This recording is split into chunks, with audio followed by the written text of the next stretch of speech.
วัสดีครับคุณผู้ชมครับเราพบกันอีกแล้วกับรายการ Holiday Cooking by ยิ่งศักดิ์นะครับเป็นประจำทุกวันเสาร์วันอาทิตย์3 โมงถึง 4 โมงเย็นแบบนี้ทาง Bright TV ช่อง 20 ครับคุณผู้ชมสบายดีหรือเปล่าบางคนบอกว่าทำงานทุกวันรู้สึกชีวิตตึงเครียดคุณผู้ชมต้องหาวิธีที่จะผ่อนคลายตัวเองดูบ้างนะครับหลายคนทีเดียวพยายามหางานอดิเรกอะไรก็ได้ทำพอเขาบอกว่าได้เริ่มงานอดิเรกที่ตัวเองชอบถูกกับจริตของตัวเองสักครั้งหนึ่งจะติดใจแล้วก็ทำบ่อยๆอย่างเช่นบางคนบอกว่าอุ้ยไปหาหนังสือสักเล่มหนึ่งมาอ่านอุ้ยอ่านเล่มแรกเล่มที่2เล่มที่3อุ้ยตายแล้วอ่านทีนึงเป็นตั้งเลยก็กลายเป็นว่าว่างปุ๊บจับหนังสือกลายเป็นคนรักการอ่านแต่บางคนก็บอกว่าปลูกต้นไม้ดีกว่าว่างปุ๊บก็พรวนดินหาเมล็ดโน้นเมล็ดนี้มาลองหยอดดูอุยตายพอเห็นดอกขึ้นมาแล้วอุ้ยตื่นเต้นดีใจมีความสุขกับการเห็นดอกเห็นผลของต้นไม้ที่ตนเองปลูกอันนี้ก็ถือว่าโอเคทีเดียวแต่บางคนก็ชอบเอ็กซ์ไซส์นะแป๊บเดียวได้เห็นซิกแพคถ่ายรูปแล้วก็โพสให้คนเห็นโอ้ยตายแล้วอวดกล้ามปูอะไรแบบเนี้ยเขาก็ทำกันทั่วบ้านทั่วเมืองแล้วคุณผู้ชมแต่สำหรับอาจารย์ยิ่งศักดิ์ก็มีงานอดิเรกของตัวเองแก้เหงาเหมือนกันเข้าครัวไงเพราะเราเป็นคนชอบทำโน่นทำนี่ในครัวว่างๆก็หยิบหม้อหยิบไหมาขัดเอามีดมาลับทำกับข้าวไปแจกบ้านโน้นไปแจกบ้านนี้มีความสุขที่สุดเลยคุณผู้ชมลองเริ่มงานอดิเรกแล้วก็ผ่อนคลายความเครียดด้วยงานครัวดูดีไหมวันนี้ถึงนิสักก็มีต้นแบบมาฝากล่ะตำรับง่ายๆแสนจะอร่อยนะคุณผู้ชมทำฝากใครมีกับคนชอบไม่ใช่เพราะว่าชอบที่เป็นของฟรีนะเขาบอกว่ามันอร่อยด้วยแหละคุณผู้ชมแต่ถ้าคุณผู้ชมยังไม่อยากเข้าครัวเองไปซักซ้อมกินอะไรนอกบ้านก่อนก็ได้นะเราไม่ว่ากันมีคนแนะนำเพราะว่ากินนอกบ้านก็เป็นงานอดิเรกได้นะอยากได้ร้านที่แบบมันสบายๆไม่อุดอู้มีต้นไม้แบบที่โปร่งๆแบบแล้วอาหารแบบง่ายๆชิคๆชิวๆอ่ะ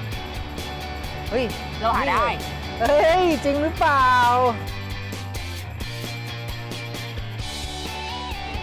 โอ้ยล้ำอ่ะใช่ไหม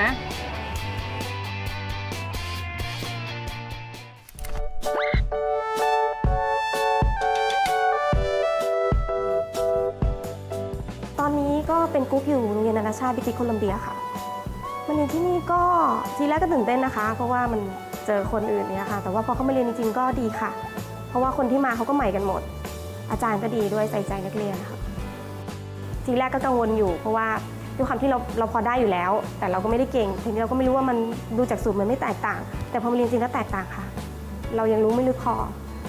คือเราโชคดีที่ได้อาจารย์ที่มีประสบการณ์ค่ะทำให้เราได้รู้ลึกจริงๆการที่เรานะคะหาข้อมูลเรียนเองกับการที่เรามาเรียนกับคนที่มีประสบการณ์เนี่ยค่ะมันจะต่างกันนะคะมันเหมือนกับมันจะมีเคล็ดลับหรือทริคต่างๆที่เราไม่รู้อะค่ะซึ่งในหนังสือเราก็ไม่สามารถถามใครได้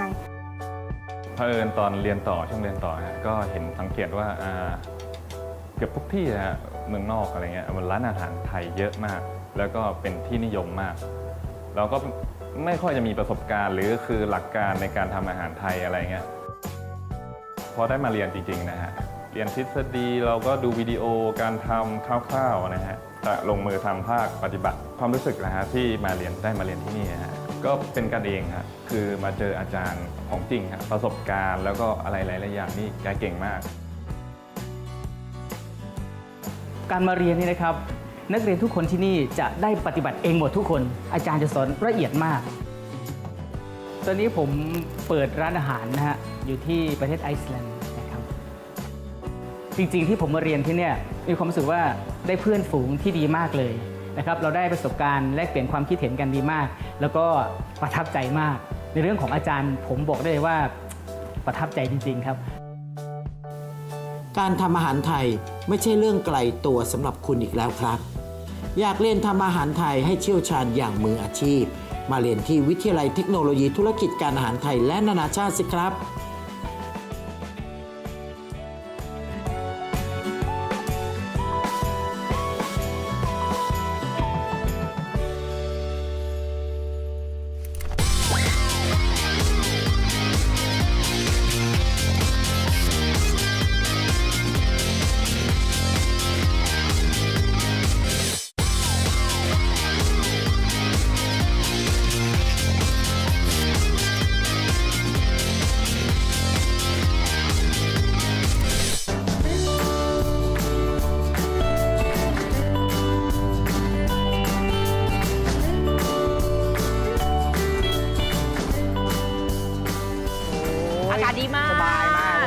สบายๆลม ใช่ เย็นๆวันหยุดแบบนี้จะมีอะไรดีไปกว่าการออกไปหาของอร่อยๆทานกัน ใช่แล้วล่ะเจ้วันหยุดนะฮะบ่ายๆแบบนี้ อะไรที่เราอยากกินเราจะไปกิน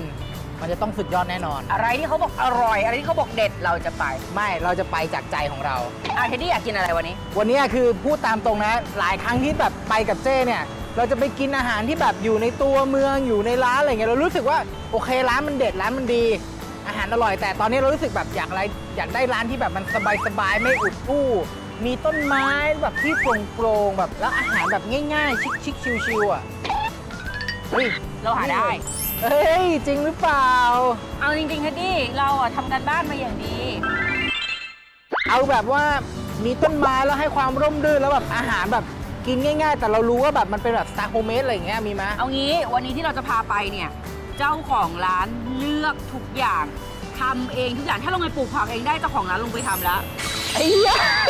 จริงทำทุกอย่าง แป๊บนึง ทำทุกอย่างเลย ถ้าจะ นะ ปลูกผักเองเนี่ยนี่เราอยู่ในกรุงเทพนะ ในกรุงเทพวงเวียนใหญ่ใกล้ เจ๊นี่ในเมืองเลยนะวงเวียนใหญ่มีร้านแบบนี้เหรอ ๆเทดดี้เข้าซอยไปนิดเดียวลงรถไฟฟ้าวงเวียนใหญ่เดินเข้าซอยไม่ทันเหนื่อยอ่ะตัวไม่ทันเปียกเลยถึงแล้ว อ่ะลองไปดูอ่ะ ตา ต้องแบบร้านสบายๆขนมของหวานอะไรต้องมีนะ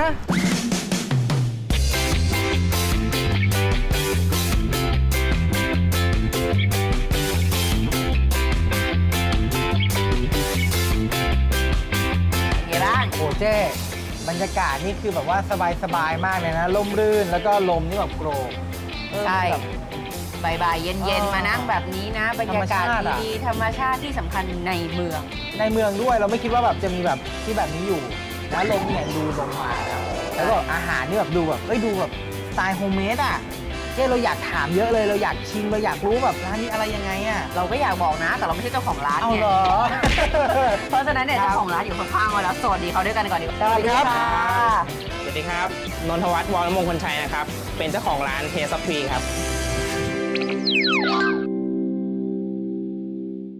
โอเค งั้นเราสองคนขออนุญาตเรียกพี่นนท์ ครับผม ได้ครับผม พี่นนท์ค่ะ Taste of Tree เนี่ยมีที่มาที่ไปของชื่อร้านจากไหนอะคะ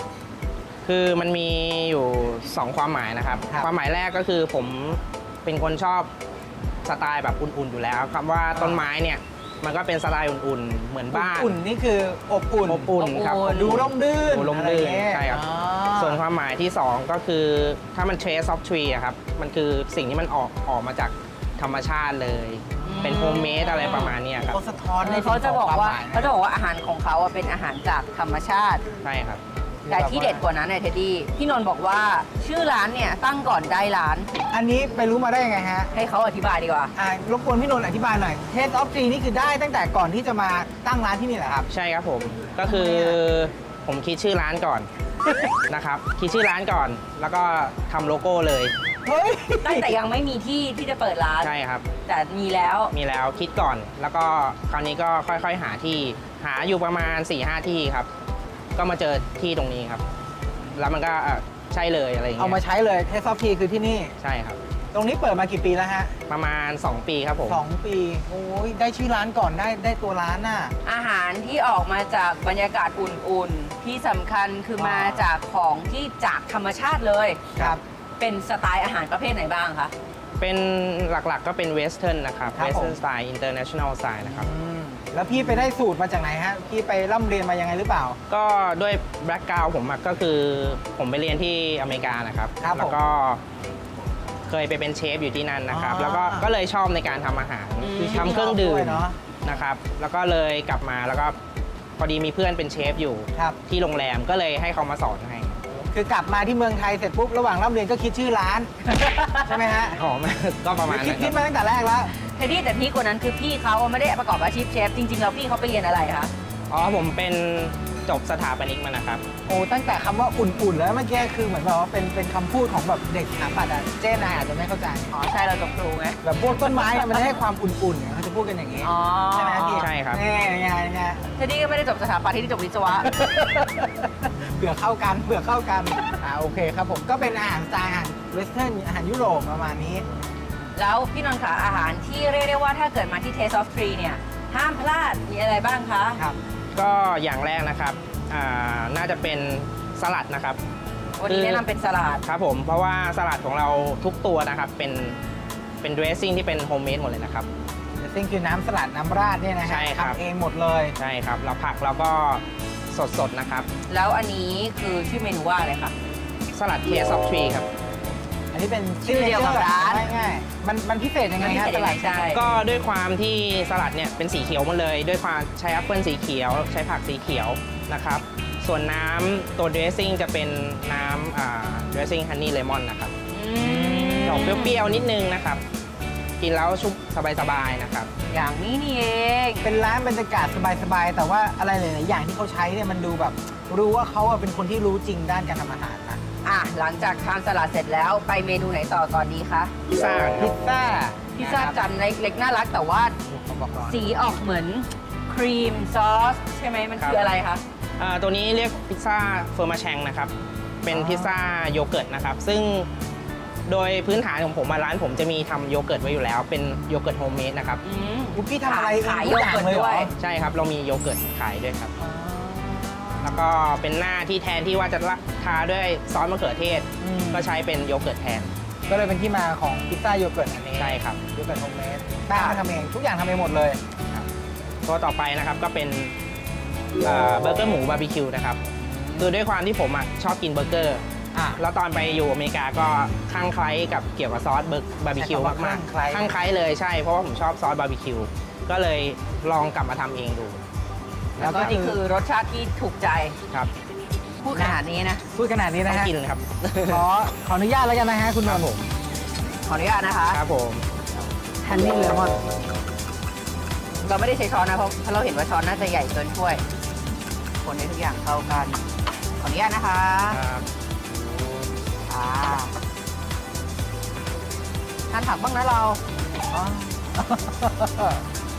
โอ้โหขอบคุณครับ ตัวสลัดนี่คือจะมีพวก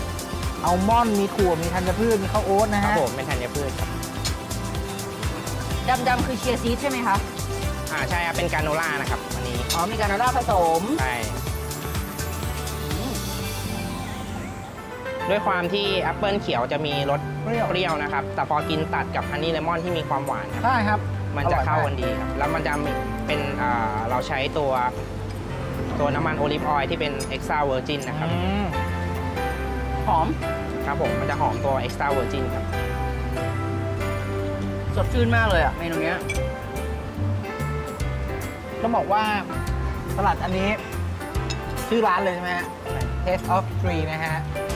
มันมีดีที่ตัวน้ำสลัดจริง เนาะ แต่อยากจะบอกจริงๆว่านอกเหนือจากน้ำสลัดที่แบบรสชาติแบบหวานๆเปรี้ยวๆนิดนึงหอมๆแล้วนะฮะด้วยการที่เครื่องที่เขาใส่อ่ะตัวแอปเปิลเขียวตัวข้าวโอ๊ตตัวอัลมอนด์อะไรเงี้ยมันช่วยกลิ่นทุกอย่างพอตอนท้ายเราเคี้ยวเจอถั่วปุ๊บมันรวมกันกับตัวน้ำสลัดอร่อยมาก มันจะยิ่งหอมคูณ2เลย พูดอะไรไม่ออกเลย ถูกต้องตามนั้นเลยอะ อร่อยมากอันเนี้ยทำตามไม่ได้นะคุณผู้ชมต้องมาทาน ไม่เหมือนเขาเพราะว่าเดซซิ่งอันเนี้ยเขามีเคล็ดลับแน่นอนโอเคฮะต่อด้วยพิซซ่าเนาะ ครับ โอเคพิซซ่าโยเกิร์ต ตอนแรกคิดว่าเป็นเมนูหวานเนาะ พิซซ่าโยเกิร์ต ในนี้จะมีหอมแดงนะครับ มีเบคอนนะครับ แล้วก็มีตัวโยเกิร์ต แล้วเราใช้ชีสแบบมอสซาเรลล่าแบบเป็นมอสซาเรลล่าแท้ๆ100%นะครับ ไม่ผสมชีสอย่างอื่น ครับผม ขออนุญาตใช้มือนะคะ ครับ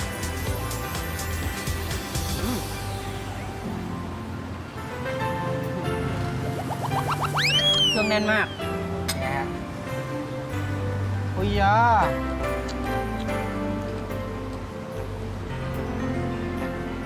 โอ้ โยเกิร์ตของที่ร้านไม่เปรี้ยวอ่ะ มันทำให้ความรู้สึกว่ามันยิ่งขึ้นเวลาทานไวท์ซอสอ่ะเนาะเฮดี้เนาะ โหล้ำอ่ะ ใช่ไหม แล้วตัวผักที่อยู่ข้างหน้าคือเป็นผักเบบี้ล็อกเก็ตนะครับ เบบี้ร็อกเก็ตนะฮะ ผักตรงนี้จะมี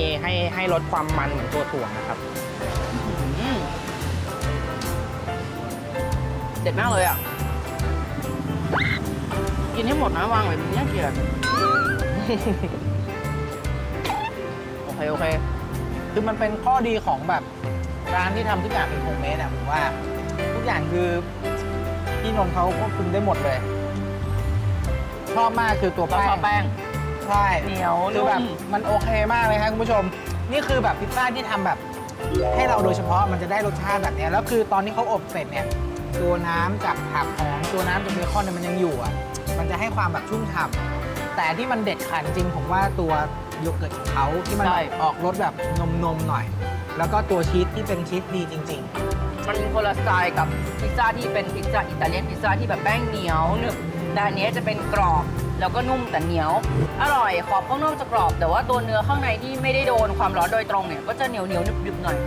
ทานง่ายเราเชื่อว่า1คนทาน4ชิ้นเนี้ยอิ่มพอดีที่สำคัญชีสหนาโยเกิร์ตนุ่ม ๆ ใช่ใช่ใช่ แล้วก็ใส่แฮมแบบ นุ่มมาก ใส่แฮมแบบไม่กักอะใส่แบบทุกคำต้องเจออะอันนี้คือเราชอบ นอกเหนือจากหน้าอันนี้แล้วมีอย่างอื่นอีกไหมฮะ ก็มีหน้าทั่วไปก็คือฮาวายเอียน ก็มีเหมือนกัน ซีฟู้ดหรือเป็นสโมกแซลมอน ก็มาดูกันได้ มี นะฮะ ผักขมก็มีครับ แต่ แต่ แป้ง หน้านี้ ก็ แนะนำ อร่อยแน่นอน หน้านี้นะครับ หน้านี้อร่อยจริงนะฮะถาดเดียวอาจจะไม่พอ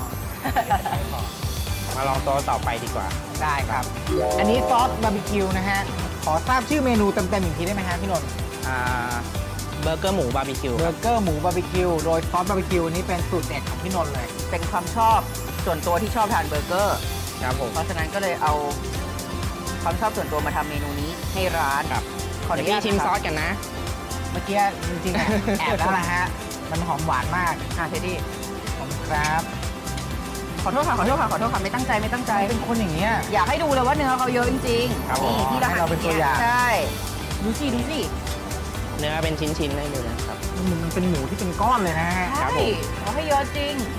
นี่เด็ดขออนุญาตหั่นสำหรับทานเองแล้วนะดีได้เลยที่เริ่มก่อน ได้เลยใช่ไหม ได้เลยไม่ต้องรอเรา ดี๋ยวส้นอืด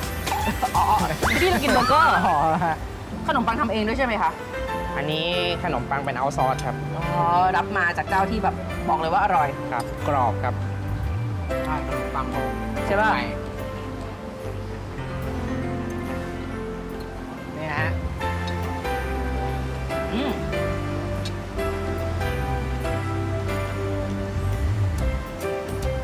หมูหอมโรสแมรี่มาก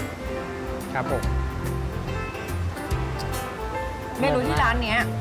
ส่วนมากจะมีรสอมเปรี้ยวนิดๆทุกจานเลยนะ สังเกตปะ คือสดชื่น เพื่อให้เรากินเลยอะเรารู้สึกว่ามันสดชื่นเราทานได้เรื่อยๆ เนอะ อร่อยมากเลยอ่ะ คือเป็นแบบเมนูที่โฮมเมดอ่ะ คือว่าง่ายก็คือ เรารู้สึกว่าเขาตั้งใจทำอ่ะ แล้วคือเหมือนเรามาทานบ้านเพื่อนหรือบ้านญาติหรือคนรู้จักเขาแบบจะให้แต่ของดีๆกับเราขนมปังก็แบบอบใหม่ๆ กรอบๆ ดูหมูข้างในเบอร์เกอร์ก็ชิ้นใหญ่ๆแบบแล้วแบบหมักเครื่องเทศดีๆ ใช่ แต่ซอสเนี่ยโอ้โหเรสเปกฮะเรสเปกแรปเปอร์ ขอบคุณครับ คือมันจะแบบหวานนำนิดนึง แต่ว่าจะมีความหอมของเครื่องเทศมาก แล้วก็เผ็ดตอนสุดท้าย ครับ อร่อยมากจริงๆนะอันนี้ ขอบคุณครับ นอกเหนือจากของคาวแล้ว ถ้าเกิดมาที่ Taste of Tree เนี่ย ได้ข่าวว่ามีของหวานที่เด็ดไม่แพ้กันด้วยใช่ไหมคะ ใช่ครับผม ก็ที่ร้านเนี่ยจะมีช็อกโกแลตลาวานะครับ ครับ เป็นช็อกโกแลตทำเองนะครับ เฮ้ยโอ้ช็อกโกแลต ทำช็อกโกแลตเอง ครับผม ทำจากเม็ดเลยป่ะคะ ไม่ถึงขนาดนั้นครับ อ๋อ ต้องลองครับ ได้เลยได้เลย นอกเหนือจากของคาวแล้ว ครับ ข ผม องหวานที่นี่แนะนำ2ตัวนี้ ครับผม ค่ะอันนี้คือ ช็อกโกแลตลาวานะครับ ตัวช็อกโกแลตจะเป็นช็อกโกแลตที่ทำเองนะครับ แล้วก็เป็นไอศครีมวานิลานะครับ ขอบคุณครับ กินกับสตรอเบอรี่ก็จะเปรี้ยวๆ หวานๆ หวานแล้วก็เข้มๆจากช็อกโก เข้ แลต ม เนาะ ๆ มันๆ นะครับ โอ้นี่ให้เราจุกเลยนะครับ ผม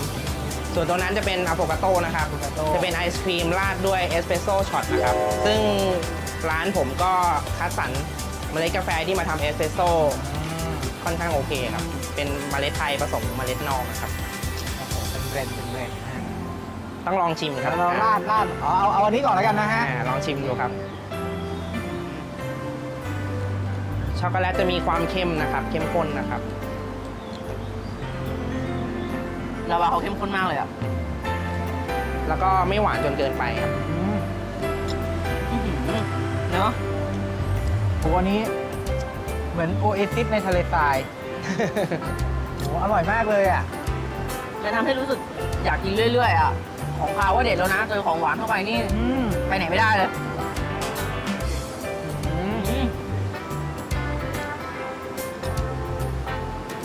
คือเข้าใจแล้วว่าทำไมถึงเลือกที่จะต้อง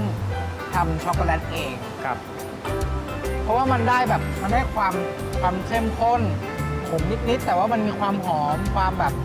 เข้มข้นของช็อกโกแลตมากๆ อร่อยมากฮะแล้วชอบมากๆที่แบบเสิร์ฟคู่กับไอศครีมนะฮะแล้วก็มีพวกถั่วธัญพืชอย่างเงี้ยมันเข้ากันดีมากกับช็อกโกแลตแบบนี้แบบช็อกโกแลตลาวานี้อร่อยมากจริงๆอัน หยุ นี้ ดไม่ได้หยุดไม่ได้ ไม่ได้จริงฮะ เราราดเลยนะ ว่าเลยครับผม อะโวคาโต้ค่ะแต่เอสเปรสโซ่ช็อตลงไปในไอศครีมวานิลาตอนนี้ใช้ช้อนเดิมของเรานะ เอาเลยเอาเลย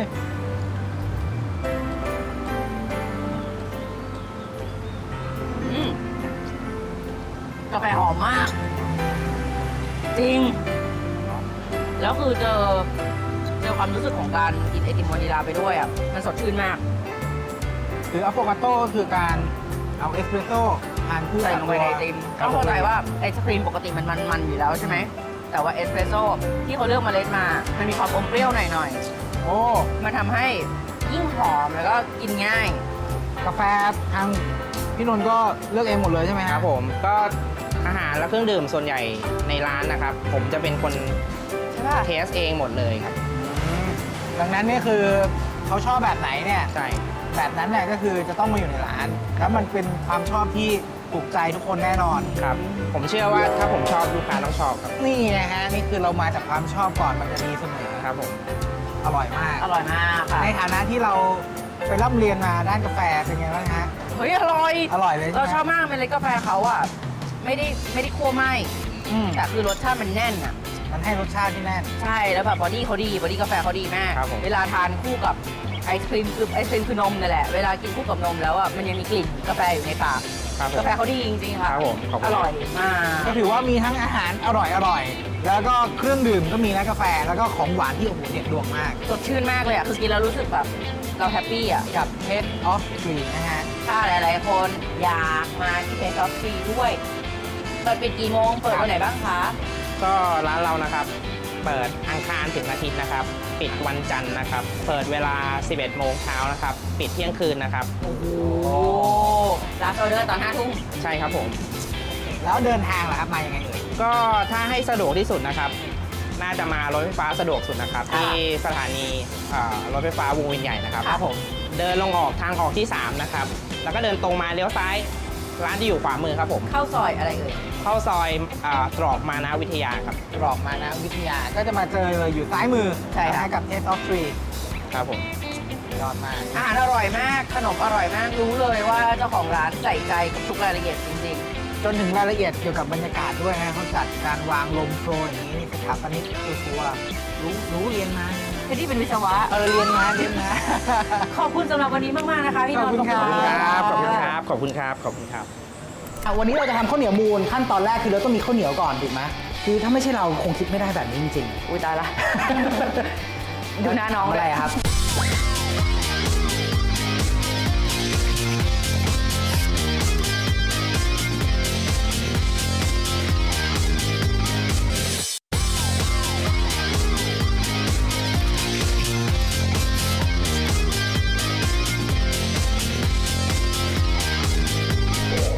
เอาแล้วนะฮะวันนี้เมนูดับร้อนของเราก็คือข้าวเหนียวมูนบัตเตอร์สกอตกับไอศครีม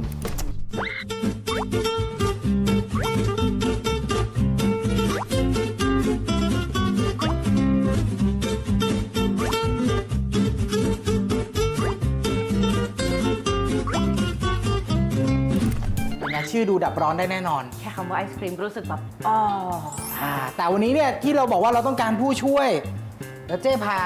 น้องคนนี้มารบกวนหน่อยแล้วกัน ให้เขาแนะนำตัวเลย ชื่ออะไรครับ สวัสดีค่ะ ชื่อนางสาวสุนันทาเหมาสิรินันท์ค่ะ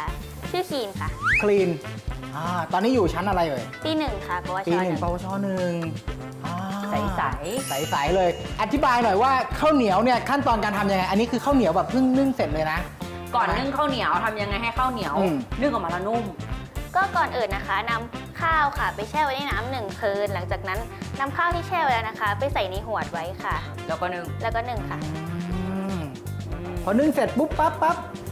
ก็จะออกไปแบบนี้ แบบ ค่ะ นี้เลย อ่ะ โอ้โหนี่เขา แล้ว ตรงน้ำอะไรได้เพอร์เฟกต์เลยนะเนี่ยถ้าอย่างนั้นเนี่ย แล้วเวลานึ่งข้าวเหนียวเนี่ยหลังจากทำข้าวเหนียวมูนคือเราต้องเอาข้าวเหนียวที่นึ่งแล้วมามูน ข้าวเหนียวเรียบร้อยแล้ว อันนี้ก็คือจะเอามาทำเป็นมูนบัตเตอร์สกอต ถูกไหมฮะ แต่ว่าวันนี้เราเอาจริงๆคือเราอยากให้ตัวน้องคีนกับตัวท่านผอนะฮะได้แสดงฝีมือกันดีกว่า จริงๆเมนูนี้เราคุมสูตรไว้หมดแล้วล่ะ แต่ว่าอยากให้2คนนี้ได้โชว์นะ ดังนั้นเนี่ยเอาจริงว่าเดี๋ยวมาทำกัน2คนเนี่ยเรากำกับให้ ได้ โอเค ค่ะ ขั้นตอนไม่ยากเลยจริงๆข้าวเหนียวมูนบัตเตอร์สกอตของเราส่วนผสมแค่4อย่างง่ายๆเลย เรามีข้าวเหนียวนึ่งปึ๊บพอนึ่งอุ่นจัดๆแบบร้อนเลยวางไว้ตรงนี้ ครับ จากนั้นเราจะมาทำบัตเตอร์สกอตแบบง่ายๆกัน ผอทางนี้นะฮะ ขั้นแรกนะคะก็ใส่เนยสดลงไปค่ะ มือไม้คล่องมากเลยนะเนี่ย อันนี้เรียนที่ไหนนะฮะ ทิปเทคค่ะ ทิปเทคใช่ไหมฮะ โอ้โห สุดยอดจริงเลย ไม่ละที่รัก อ๋อ ขั้นต่อไปนะคะก็ใส่ ได้นะ นมข้นลงไปค่ะ นมข้นจืดนมข้นหวาน นมข้นหวานใส่นมข้นหวานลงไปก่อน ขั้นตอนต่อไปนะคะก็นมข้นจืดค่ะ อืม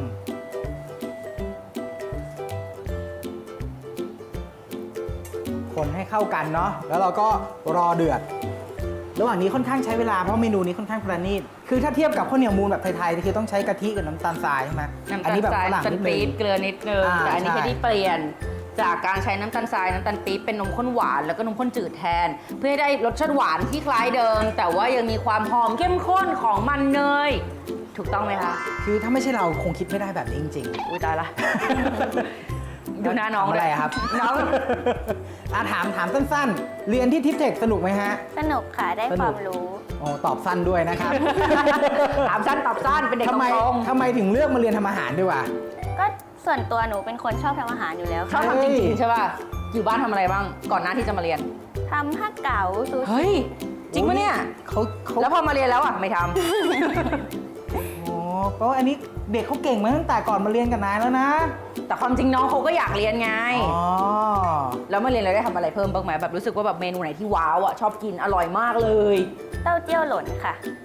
เอ้ยเด็กเดี๋ยวนี้ทำไมกินเต้าเจี้ยวหล่นเป็นน่ะ เต้าเจี้ยวหล่นทำไมถึงรู้สึกว่าเต้าเจี้ยวหล่นเป็นเมนูที่แบบเนี่ยอร่อย หนูชอบอาหารของภาคเหนืออยู่แล้วด้วยค่ะ แล้วแบบมันแปลกใหม่ดีสำหรับหนู เต้าเจี้ยวหลนเป็นเมนูที่แปลกใหม่นะครับ คือเด็กปัจจุบันไม่กินข้าวเต้าเจี้ยวหล่นไง อ๋อ ไม่รู้จัก คืออย่างรุ่นเราอย่างเงี้ยรุ่นเราจะรู้จักเต้าเจี้ยวหล่นเพราะว่าอาโผทำกินบ่ เฮ้ย อย เราก็เกิดไม่ทันคือช่วงนี้เราก็เนี่ยมาถึงก็บัตเตอร์สกอตอะไรอย่างนี้เลย ๆอายุเท่าไหร่แล้วเราอ่ะ ประมาณ 11 ถามเลยว่าตอบได้แค่นี้แหละ โอเค จริงๆก็คือเริ่มเดือดก็โอเคเลยนะ เพราะว่าทุกอย่างก็คือเข้ากัน หอมไหม หอมค่ะ แต่นี่ไม่ได้ใส่หอมเลยนะ กลิ่น อ๋อ กลิ่นหอมหวนรันจวนใจ เท็ดดี้โอเคเราว่าเดือดปัดแล้วโอเคแล้ว จากนั้นทำยังไงต่อนะเท็ดดี้ มันก็ ปิดไฟ ปิดไฟก่อนครับ ปิดไฟให้โอเค โอเค อะไรที่มันเสี่ยงๆแล้วใช้อันตรายอย่างนี้เดี๋ยวเราลงมือให้ก็ได้นะครับ พอมันเริ่มไม่เดือดปุดๆขนาดนี้ คืออันนี้เทไปอาจจะอันตรายนะฮะ ไม่หรอกมาทำให้ เหรอ มาทำให้ เทแล้วร้อนนะฮะ ใส่ลงมาเลย ใช่ มันต้องร้อนเพราะถ้าไม่ร้อนเนี่ยข้าวเหนียวมันจะไม่ระอุโอเคอย่าตกใจกับปริมาณน้ำที่ลงไปนะ เพราะว่าลงไปเสร็จปุ๊บเนี่ยเดี๋ยวคนให้เข้ากัน จากนั้นปิดฝาทิ้งไว้เนี่ยข้าวเหนียวก็จะพองตัวขึ้นมาแล้วก็ดูดซับกับน้ำบัตเตอร์สกอตเข้าไปอ๋อ sorry เตาดีมากนะครับ ใช่ยังร้อนอยู่ขอโทษจ โอ ริง เคเราพยายามคนให้เข้ากัน โอเคคนต่อได้เลย ๆคือไม่ต้องคนแล้ว เอาเหรอ พอเข้ากันเสร็จแล้วใช่ไหมเราก็แค่เนี่ยห เราก็อยากให้แบบว่าเป็นฝีมือของเด็กไง โอ้โหเด็กก็รู้อยู่แล้ว อ๋อ ที่จะ รู้แล้ว เล่นอย่างเงี้ยจากนั้นเนี่ยก็หาฝาปิดหรือไม่ก็เอาฟิล์มถนอมอาหารปิดไว้ทิ้งเอาไว้จนกระทั่งเย็นเขาก็จะดูดแบบน้ำเข้าไปขึ้นมา ตัวบัตเตอร์สกอตที่เมื่อกี้แบบว่าเยอะๆ แบบว่าฉ่ำๆก็คือจะไปอยู่ในตัวเม็ดข้าวเหนียว ใช่แล้วค่ะ อันนี้ข้าวเหนียวมูนของเราหลังจากผ่านไปสักครู่หนึ่งอันนี้โอ้โหเม็ดเต็มมากสวยงามจริงๆ อันนี้จะมาจัดจานแล้วใช่ไหมฮะ ค่ะ เจ๊เตรียมอะไรให้ลูกศิษย์จัดการบ้าง ให้น้องคีนสกู๊ปข้าวเหนียวมูนแล้วก็สกู๊ปไอศครีม เดี๋ยวเราจะเอาซอสใส่จานให้ อันนี้เป็นแบบว่าสายลับเลยนะเนี่ย ใช่ ใช่ไหมฮะ เดี๋ยวแป๊บนึงนะคีนกดแน่นๆก่อนใช่ไหมจ๊ะกดหรือยังคะใช่ของน้องคีนกดแล้วใช่ไหมคะ ค่ะ มาวางเลยน้องคีนจ๋าโอเคโอเคสวยมากมาเดี๋ยวเราทำไอติมให้แล้วกันนะเดี๋ยวเราสกู๊ปไอศครีมให้อันนี้เป็นไอศครีมโฮมเมดสูตรเทดดี้ สูตรฟุตตามิน่านะครับ สามารถ มาชิมกันได้ใช่ไหมฮะ เอาได้ร้านกาแฟของเราใช่ไหม อืมไอศครีมสีสวยมากเลยครับ ไอติมวานิลานะจ๊ะ จากนั้นเนี่ยน้องคีนเรามีเชอร์รี่ใช่ไหม1 ลูกเชอร์รี่น้องเชอร์รี่วางให้ครูหน่อย โอเค วางไว้ให้แล้วโอเคมีคอนเฟลกนะนิดนึง แล้วก็มีวิปครีมใช่ไหมเท็ดดี้ ใช่ครับวิปปิ้งครีม เต ตี ย ฟู มาให้ด้วย โอเค ตัวไหนดีคะเท็ดดี้คะ แล้วแต่เลย โอเค แล้วก็สะระแหน่1 ช่อ เมนูดับร้อนง่ายๆ ที่มีคนบอกว่าจะทำให้เรา แล้วกลายเป็นเราต้องทำให้เขาทาน เจ้เรื่องแบบนี้เนี่ยบางทีเจ้อาจจะอยากทำเองหรือเปล่า ไม่หรอก เจ้เราก็เนี่ยคุมให้หมดแล้วเนี่ยเจ้ก็แค่ทำตามแค่นี้มาพูดอย่างนี้เรา ใส่เพิ่มอีกสักลูกแล้วกันนะ โอ คิน เค นะมันน้อยเกินไป โอเค มาเรียบร้อย ไหนพูดชื่อเมนูหน่อยฮะให้ชื่นใจ ข้าวเหนียวมูนบัตเตอร์สกอตกับไอศครีมค่ะ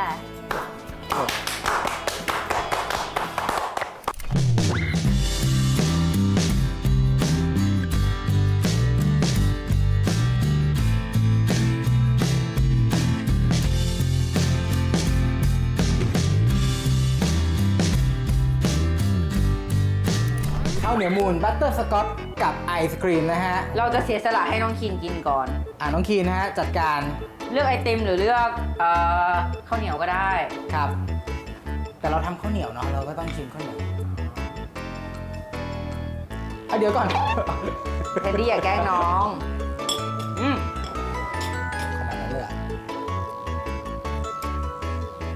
สูตรของเท็ดดี้เนี่ยหวานแหลมไปหน่อยนะ แต่ว่ากลิ่นเนี่ยหอมมากอันนี้ ไม่โทษคนทำเลยเหรอ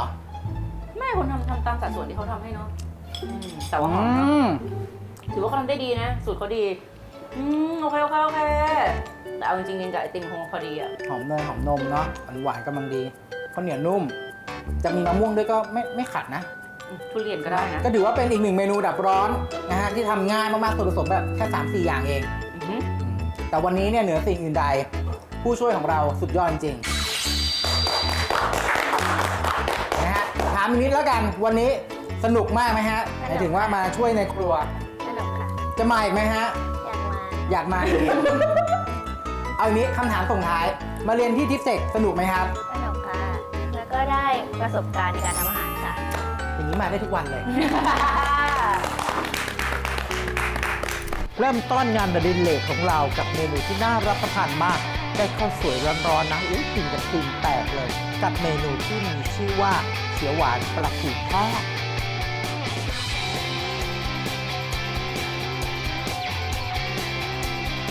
ติดชีฟ้าจะใส่ลงไปพอสวย